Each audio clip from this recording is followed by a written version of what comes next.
Bonjour à tous, bienvenue à notre méditation quotidienne. Quelle joie de pouvoir être ensemble aujourd'hui pour méditer la parole de Dieu. Alors, ces derniers temps, nous sommes vraiment bénis. Je ne sais pas dans votre partie du monde quel genre de température vous avez, quel genre de temps, mais ici, il fait bon, il fait beau, on sent que le printemps arrive et c'est magnifique. La création de Dieu est magnifique. Alors, vous savez, depuis quelques jours, nous sommes dans le troisième évangile, l'évangile selon Luc. Et Luc, qui est le bien-aimé médecin, collaborateur de l'apôtre Paul, Luc est aussi un historien qui a rassemblé des documents pour nous rapporter exactement les paroles de Jésus. Luc voulait convaincre son ami l'excellent Théophile que l'évangile est vérace, il est vrai, et on a toutes les raisons du monde de le croire.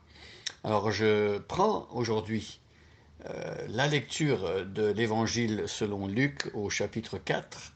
Je lis dans la version Louis II et aujourd'hui nous allons méditer le verset 7. Donc je vous invite à prendre votre Bible, à suivre avec moi, vérifier si ce que je vous dis est exact et puis nous regarderons le verset 7, mais avant nous reviendrons très brièvement sur le verset 6. Jésus, rempli du Saint-Esprit, revint du Jourdain, et il fut conduit par l'Esprit dans le désert, où il fut tenté par le diable pendant 40 jours. Il ne mangea rien durant ces jours-là, et après qu'ils furent écoulés, il eut faim. Le diable lui dit, si tu es fils de Dieu, ordonne à cette pierre qu'elle devienne du pain. Jésus lui répondit, il est écrit, l'homme ne vivra pas de pain seulement. Le diable, l'ayant élevé, lui montra en un instant tous les royaumes de la terre, et lui dit, je te donnerai toute cette puissance et la gloire de ces royaumes, car elle m'a été donnée, et je la donne à qui je veux. Si donc tu te prosternes devant moi, elle sera toute à toi. Jésus lui répondit, il est écrit, tu adoreras le Seigneur ton Dieu et tu le serviras lui seul. Le diable le conduisit encore à Jérusalem, le plaça sur le haut du temple et lui dit, si tu es fils de Dieu, jette-toi d'ici en bas, car il est écrit, il donnera des ordres à ses anges à ton sujet, afin qu'ils te gardent, et ils te porteront sur les mains, de peur que ton pied ne heurte contre une pierre. Jésus lui répondit, il est dit, tu ne tenteras point le Seigneur ton Dieu. Après l'avoir tenté de toutes ses manières, le diable s'éloigna de lui jusqu'à un moment favorable. Alors revenons brièvement sur le verset 6. C'est la deuxième tentation du Seigneur, que le Seigneur Jésus expérimente ou vit, la deuxième tentation du diable à l'égard de Jésus. La première était de changer les pierres en pain, parce que Jésus avait jeûné pendant 40 jours, il avait faim. Et donc il essaie maintenant d'une autre manière. Il essaie en faisant briller devant les yeux de Jésus la puissance, la gloire. Il le tente en mettant devant lui des appétits de pouvoir, de puissance, de possession matérielle. Et Satan lui dit qu'il est capable de lui donner tout cela. Et voilà, il dit qu'il a le pouvoir de faire tout ce qu'il veut, en gros. Mais Jésus lui-même a reçu de Dieu tout pouvoir.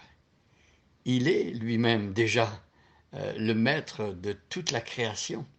C'est ce que l'Épître aux Colossiens nous dit. Et donc, Jésus ne va pas tomber dans le panneau. Et on va voir ça plus tard. Mais Jésus, pour l'instant, au verset 7, répond au diable. Il ne faut pas laisser Satan nous dire des mensonges, rester passif et accepter les mensonges de l'ennemi. Dieu nous a donné sa parole, Dieu nous a donné l'intelligence, le discernement, son esprit est en nous.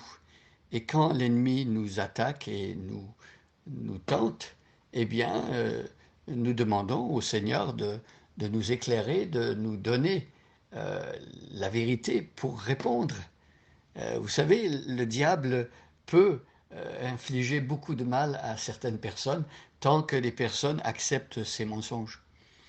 Le diable ne se tient pas dans la vérité et lorsqu'il est mis face à la vérité, eh bien il s'enfuit, il ne peut pas tenir en face de la vérité. Donc Jésus, lui, lorsqu'il répond au diable, il répond toujours avec la vérité. Mais revenons au verset 7, le verset d'aujourd'hui qui nous dit « Si donc tu te prosternes devant moi, elle sera toute à toi. Si donc tu te prosternes devant moi. » Alors là, on a le cœur du diable. Il révèle ses intentions. Euh, tout ce que le diable a voulu depuis le début, depuis qu'il est devenu diable, tout ce que Satan a souhaité à partir du moment où il s'est enorgueilli et qu'il a voulu prendre la place de Dieu, tout ce qu'il a voulu dans sa jalousie, dans son orgueil, c'est d'être lui-même adoré comme Dieu. Et donc, dans sa faiblesse, dans sa vulnérabilité, le diable profite de cette vulnérabilité pour essayer d'amener Jésus, qui est faible, qui a faim, qui a jeûné pendant 40 jours, à céder devant ses instances et de se prosterner devant le diable. Alors, si Jésus avait obéi au diable, eh bien, il n'aurait pas pu sauver qui que ce soit. Il aurait désobéi à Dieu et tout le plan de Dieu aurait déraillé. Si donc tu te prosternes devant moi, elle sera tout à toi. Alors, des promesses du diable de donner à Jésus tous les royaumes de la terre. Il faut savoir aussi que le diable fait beaucoup de promesses qu'il ne tient pas. Et même lorsque le diable dit qu'il va donner quelque chose aux hommes, eh bien, il le donne d'une main et il le reprend de l'autre, ou alors ce qu'il nous donne, c'est un cadeau empoisonné qui va nous faire plus de mal que de bien. Donc Jésus ne va pas se prosterner devant le diable, on verra ça demain. Jésus va tenir bon, et c'est parce que Jésus n'a pas écouté les mensonges du diable que nous, aujourd'hui, on a pu être sauvés. Nous remercions Dieu parce que Jésus, dans sa faiblesse, n'a pas succombé aux tentations du diable.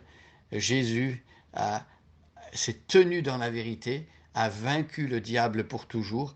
Et lorsque le diable vient nous tenter aujourd'hui par des mensonges, eh bien, nous avons affaire à un ange qui est déjà perdant. Il est vaincu. Jésus l'a déjà vaincu. Nous remercions Dieu pour cela. Bonne journée à chacun et à chacune, et soyez bénis.